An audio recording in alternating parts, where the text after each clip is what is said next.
Some of the strangest things that I've encountered are because the doctors themselves aren't asking questions. For instance, one young man was referred to me by a dermatologist because he had these horrible sores all over his penis, and no one knew the origin of this, and it caused him to withdraw socially, and he was afraid to engage in any sexual experiences with a partner, at least as the dermatologist and his primary care physician understood it. I took a sexual history, and one of the questions I always ask is, tell me about your last sexual experience. And I also ask about the last time you masturbated yourself, and what technique to use when you masturbate.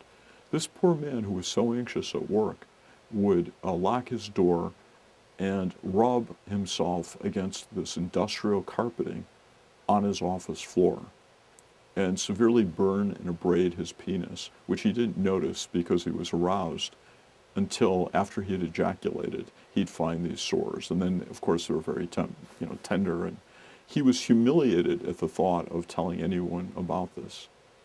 Yet he went to the dermatologist and his primary care physician in the hope of finding relief, some kind of medication that would take away these burns or at least alleviate the pain that he was experiencing. And yet he had a problem with compulsive masturbation. In part, he found that was a relief for the high anxiety he experienced at work.